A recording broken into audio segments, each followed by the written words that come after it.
Alexa, turn on dust collection outlet.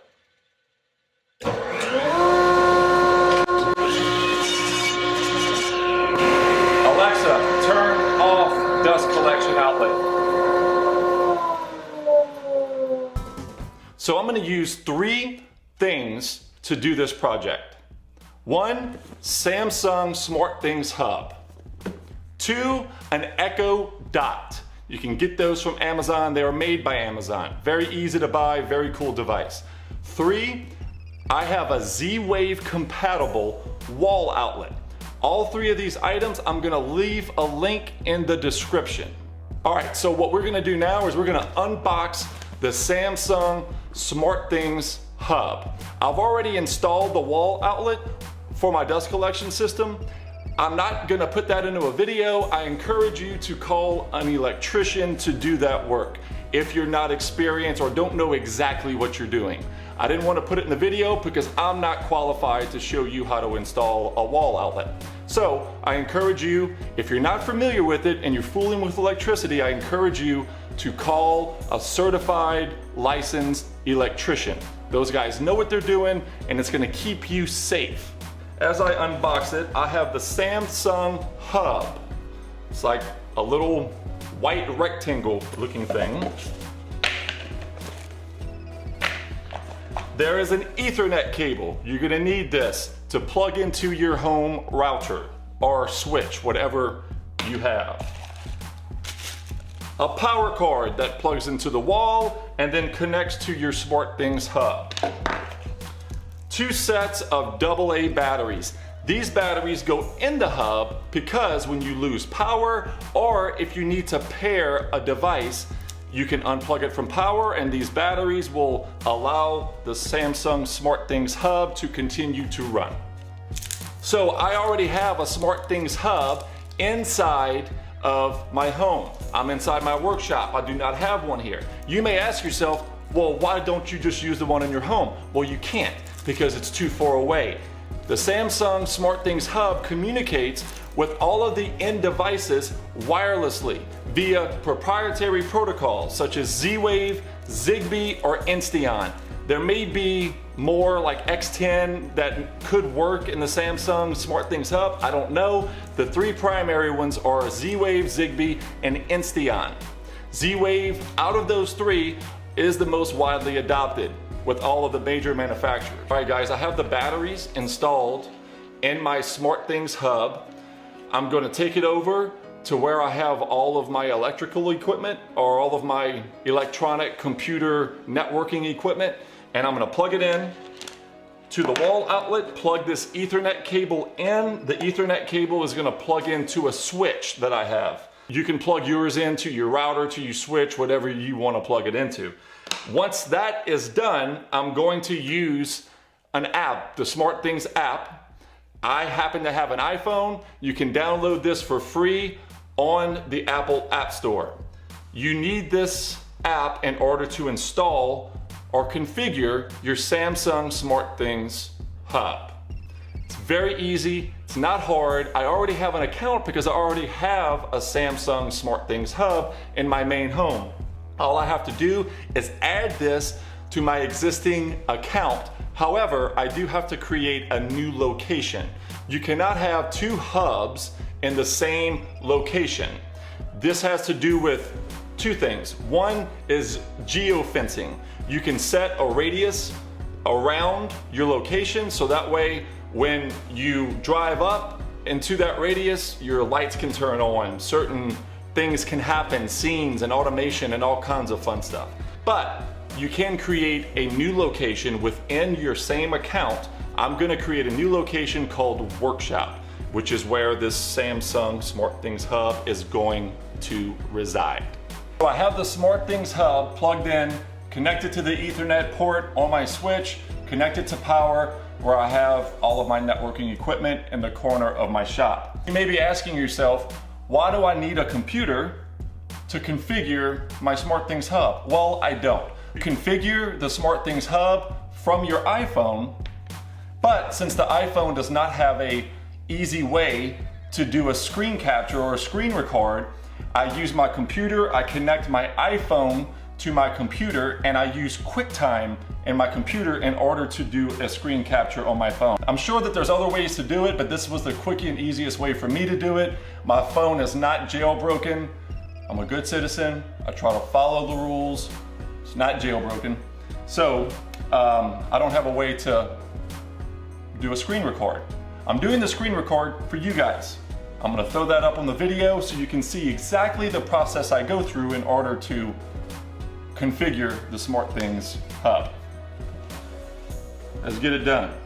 I still have to add this SmartThings hub to my existing account as a new location. I'm gonna show you how to do that real quickly.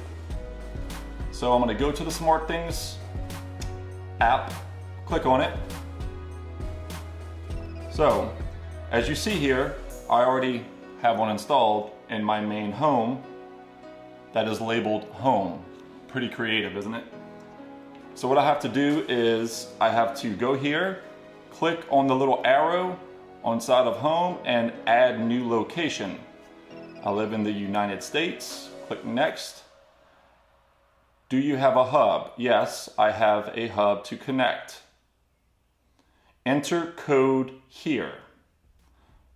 So, I'm sure it's on the box somewhere. I think it is that guy there. I'm gonna gray that out on the screen so nobody steals access to my hub. So it is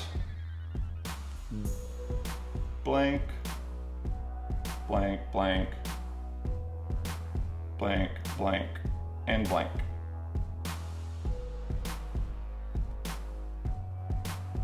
So the reason why you don't have to configure the SmartThings hub directly on the hub is because when you plug it in and you plug in the Ethernet cable from the SmartThings hub to your home router, your home switch, whatever you may have installed, the SmartThings hub communicates to the cloud, to the SmartThings, to the Samsung cloud controller, right? And so what you're doing in the app is when you open the app communicates to the cloud controller where your SmartThings hub communicates to as well. So it's all cloud-based, really makes it easy to install. So here I'm going to click continue. Yes, grant location permission. So the reason why I'm allowing it to access my location is because of geofencing. You can set up a radius, a perimeter around your location, so that way when you drive into that predefined perimeter, it can trigger events or certain types of automation schedules that you've had or that you configured inside of your controller. I go back. This is my location, and you can actually change this if you want. You could expand it out, or you can change it in. I'm gonna go right at 500 feet. 497 is close enough. So I'm gonna say this is my location.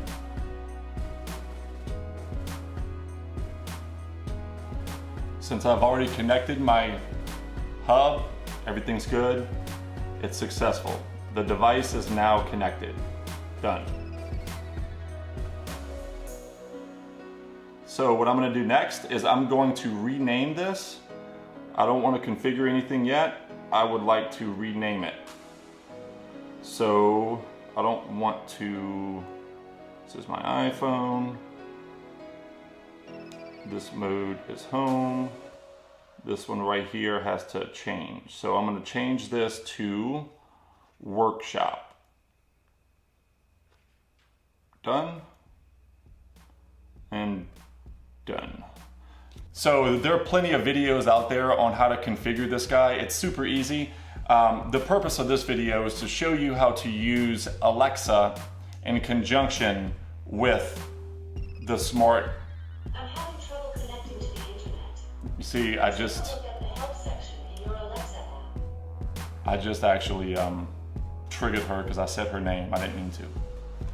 But to be able to use Alexa in order to control your dust collection system.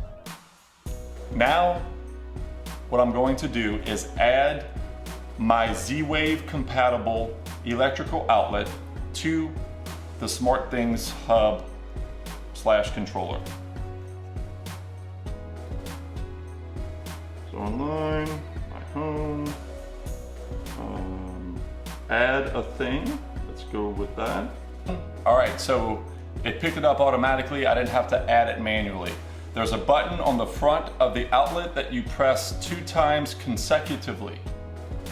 And what that'll do is it will put it in inclusion mode. So the Z-Wave controller or the SmartThings controller can see it. So I'm going to click on it.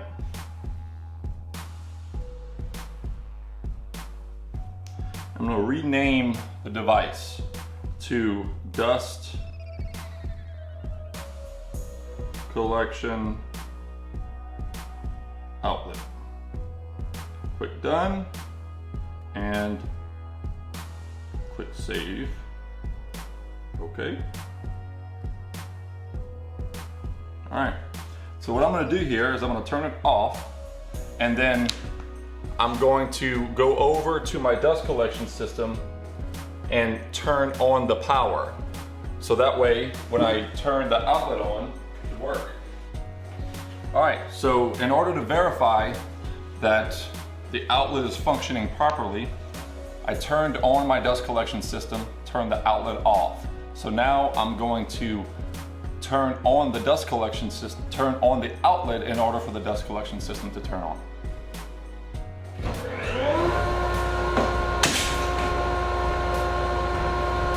And it worked.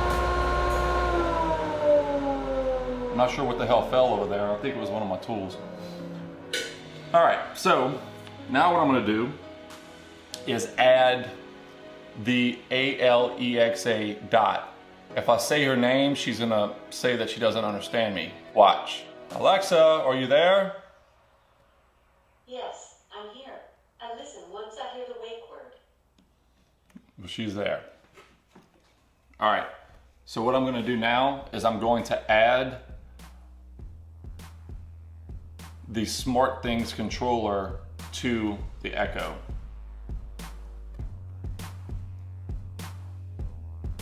It's an Echo Dot, I think. It's not an Echo, it's an Echo Dot, it's a smaller one. So I'm gonna click on Smart Home, and I am going to get more smart home skills. I'm gonna type in SmartThings. Click right here, enable. And then I'm gonna type in my credentials. Log in. What are you talking about?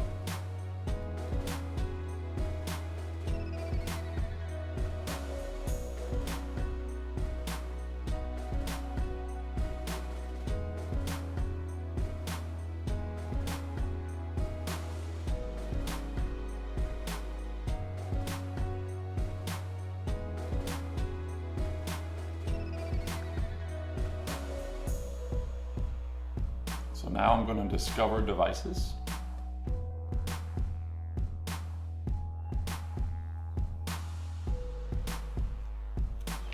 Okay, let's see if this works. Alexa, turn on dust collection outlet.